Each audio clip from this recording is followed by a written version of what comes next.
ان دونوں یعنی ماں اور بیٹے کا تعلق زیادہ تر کفار سے رہا کرتا تھا، ان کے پورے کا پورا خاندان کافر، ان کے آل و اولاد کافر، ان کا اکثر حضرت نوح سے زیادہ ان کا اکثر اٹھنا بیٹھنا کافروں کے ساتھ ہوا کرتا تھا، مسلمانوں سے یہ بہت دور رہا کرتے تھے۔ اسی بری صحبت کا اثر ان پر اس قدر پڑا کہ وہ دیگر کافروں ہی کے ساتھ غرق بھی ہو کر مر گئے۔ بری صحبت دنیا کے خطرناک زہر سے بھی بڑھ کر ہے، اس کا نتیجہ ذلت اور ناکامی ہی ہے۔ انسان کے لیے جس طرح نیکی کی ضرورت ہے،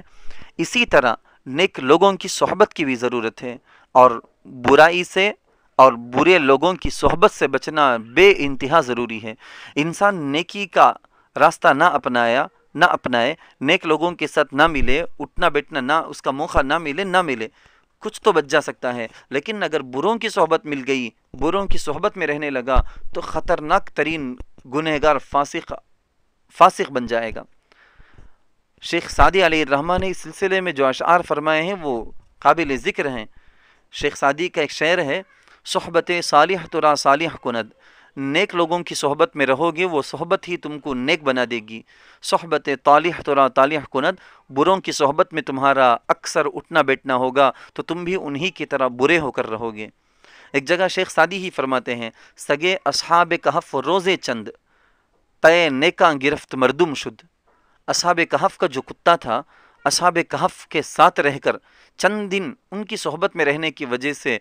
انسانوں کی طرح ہو گیا کہ ہمیشہ اس کا ذکر، حتیٰ کہ قرآن کریم کے اندر اللہ کے کلام میں اس کا ذکر آ گیا، کتنی عظیم مرتبت اس کو مل گئی ہے۔ کہا جاتا ہے، بلکہ ایک اور شیخ سعدی کا شعر یاد آیا، پسر نوح با بدا نشست، خاندان نبوتش گم شد۔ کئی مرتبہ ایسے ہوا کہ باپ نبی تھے، بیٹے کو بھی نبی بنایا گیا، مگر حضرت نوح علیہ السلام کا بیٹا بروں کی صحبت میں رہنے لگا تھا تو اس کی نبوت کا خاندان اس سے گم ہو گیا۔ آگے کی جو نسل چلی، آگے وہ جو بیٹا جو رہا، وہ بیٹا کافر کا کافر رہا۔ اسی لیے کہا جاتا ہے، یار بد بدترست از مار بد، خطرناک ترین ناک سام، یہ بہت زیادہ خطرناک زہر والا سام سے بھی زیادہ بدتر ہے برا دوست۔ بہرحال نمبر 3، اللہ پر ایمان اور توکل کے ساتھ ظاہری اسباب کا استعمال ہمارے ایمان اور ہمارے اللہ پر جو توکل ہے اس کے منافی نہیں ہے، اس کے خلاف نہیں، بلکہ توکل کا یہی طریقہ صحیح طریقہ بھی ہے۔ جیسے حضرت نوح علیہ السلام کے واقعے میں پتہ چلتا ہے، اللہ نے حضرت نوح اور ایمان والوں کو اور جانداروں کو بچانے کے لیے کشتی کے ظاہری سبب کو اپنانے کا حکم دیا، اور حضرت نوح نے بھی اپنایا۔ یہی ظاہری سبب ہے، اس کے بغیر بھی اللہ بچا سکتا ہے، لیکن اللہ نے بتا دیا کہ ظاہری سبب کو اپناؤ، اس سبب کے ذریعے سے میں تم کو بچاؤں گا۔ بیماری میں دوا کرنا، علاج کرنا، روزی کے لیے کمانا، کوئی نوکری رکھنا، کہیں کام کرنا، یہ ساری کی ساری چیزیں، بزنس کرنا، یہ سب انہی اسباب میں سے ہیں جن کا اللہ نے، رسول نے ہمیں حکم دیا ہے۔ نمبر 4، انبیاء علیہ السلام سے انسان ہونے کی بنا پر کچھ لغزش ہو سکتی ہے، اگرچہ وہ معصوم ہیں، یقیناً وہ معصوم ہیں، مگر وہ انبیاء نبی انسان ہونے کے خاطر، نبی نے انسان ہونے کے خاطر ان سے کوئی لغزش ہوتی ہے، مگر اللہ ان کو اس پر باقی نہیں رکھتے۔ جیسے اپنے بیٹے کو نہیں بلانا تھا، بلا دیے، وہ لغزش ہے، لیکن فوراً ان کو بتا دیا گیا تو انہوں نے خود کہہ دیا، لا عاصم اليوم من امر اللہ الا من رحم، انہوں نے ہی بتا دیا، ان کو معلوم بھی ہو گیا کہ یہ غلط تھا، مجھے نہیں بلانا چاہیے تھا، من جانب اللہ ان کو تنبیہ کر دی جاتی، پھر وہ سمجھ جاتے تھے۔ نمبر 5، انبیاء علیہ السلام عالم الغیب بھی نہیں ہوتے، نہ میرے اور آپ کے پیارے آقا حضرت محمد مصطفیٰ صلی اللہ علیہ وسلم عالم الغیب ہیں، نہ کوئی دوسرے نبی اور رسول عالم غیب تھے، جیسا کہ اسی حضرت نوح علیہ السلام کے واقعے سے صاف پتہ چلتا ہے کہ آگے کیا ہونے والا تھا انہیں معلوم نہیں تھا۔ نمبر 6، برے اعمال اور برائیوں کی سزا اسی دنیا میں ہمیشہ آ جانا ضروری نہیں ہے، کیونکہ اچھے یا برے اعمال کے بدلے دینے کے لیے ہی آخرت کا عالم اللہ تعالیٰ نے خاص کر رکھا ہے۔ یہاں تم نیک کام کرو گے تو اس کا اچھا بدلہ آخرت کے عالم میں، یہاں برائیاں کرو گے تو اس کا برا بدلہ آخرت کے عالم میں اللہ ضرور دیں گے۔ بعض نیکیاں ایسی ہوتی ہیں جن کا اچھا ثمرہ، اچھا بدلہ دنیا میں بھی اللہ ظاہر کر دیتے ہیں، بعض برائیاں، بعض غلطیاں، گناہ ایسے ہوتے ہیں جن کی سزا اللہ دنیا میں بھی دے دیتے ہیں، جن کی تفصیلات کسی اور موقع پر، بلکہ کہیں کئی مواقع پر ہم نے اس کا ذکر بھی کر دیا ہے۔ اسی وجہ سے حضرت امام اعظم ابو حنیفہ رحمۃ اللہ علیہ نے فرمایا ہے کہ ظالم اور متکبر اپنی موت سے پہلے ہی کچھ نہ کچھ سزا ضرور پا لیتے ہیں، یعنی آخرت کے عالم میں جا کر آخرت میں پانا تو ہے ہی، اس سے پہلے بھی کچھ سزا ان کو مل جاتی ہے۔